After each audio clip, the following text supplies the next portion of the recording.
all right. Here I am on the State Road railroad crossing in Davison, Michigan. Now, once again, this is another crossing that I toured in the past, way back in 2019. You know, I toured this crossing, but ever since then, I actually caught this crossing in action, only to find out that there has been many changes that have happened to this crossing ever since I was last here touring it. So I decided to come on down here again and give you all a tour of the updated equipment that's been here, you know, or has been installed ever since. And I guess with that said, let's go on and get on to it. So for the first signal, this has a WRS cantilever. And here's the emergency information, the dot number for this crossing. The dot number is 283-8068. And there doesn't appear to be any signs of older emergency information or anything, but yeah. And then for the gate mechanism, this has a Siemens gate mechanism with the imprinted logo, newer gen, sitting on a Siemens base. Now, I believe that this is a newer gate mechanism, replacing, like, I guess, a SafeTran gate mechanism or something else in the past. But you can see this has Ricoh LED gate lights and a wing guard on the mast. Yep. And then for the lights, this has for the mast lights, this has two pairs of SafeTran 12x24 GE uniform LEDs sitting on a SafeTran light bracket. Yep.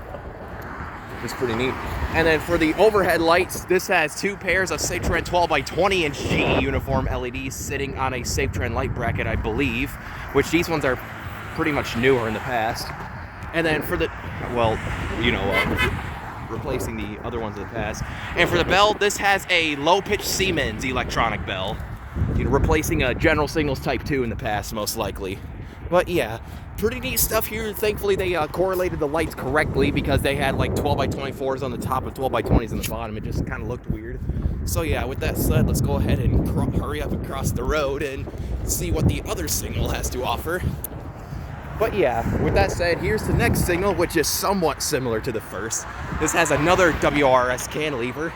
And here's the emergency information, the dot number once again. And if you look on the side, there is an old Grand Trunk Western dot tag, as you can see, with the same dot number.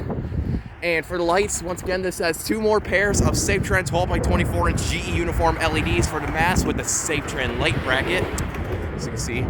And then for the gate mechanism, this has another Siemens gate mechanism with the imprinted logo, with a Siemens base on the mast, with Ricoh LED gate lights and a wing guard on the mast.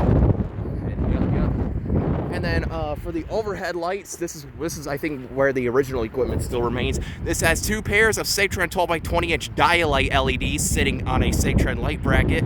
Now, these have been here ever since, you know, these still have the lights, but they moved them from the mast and moved them up there, which is interesting. But yeah, and then for the bell, this has a high-pitch Siemens electronic bell, which is rather interesting. These are not all that common around here. Maybe CN started using them for the Flitz sub, I'm not totally sure. But yeah, that right there was the State Road crossing. You can see there's a Western Colin Hayes badge on the gate arm of this gate mechanism, which is pretty interesting. Maybe they manufactured the gate arm separately. But yeah, that is all there is to show for the updated tour of the State Road crossing in Davison. Now let's go ahead and take a look at the track view. Down there, as you may see, that's heading towards North Genesee Street, and you can see the block signal showing yellow. And eventually, as you go down there, you will find yourself in the Flint area towards Irish Road, Belsey Road, and so on. And if you look right there, there used to be an old spur track that protruded out from this way. I'm not totally sure what this used to serve or what purpose this had, but you can see clearly it used to cross the road right here. But yeah, they took this out in like early 2009, from what I remember. And you can see the relay case right here, quite large, probably has battery backup. You can see the Michigan 15 badge. Yep, and then down there is heading towards Main Street, which I just toured, and you can see Oak Road and Cummings Road, more towards the Lapeer area. You'll find yourself in the long straightaway. And the block signals down there indicate when it goes back to a double track section. Well, the red one at least does indicate that. But yeah, and as you can see, there's another C-Track steam train sign imprinted to the sidewalk, which is pretty cool. But yeah, with all that said, this was the updated tour of the State Road railroad crossing in Davison, Michigan. Pretty neat stuff. I gotta catch this in action again sometime so I can get that high-pitched Siemens in action again. But yeah, with that said, over and out.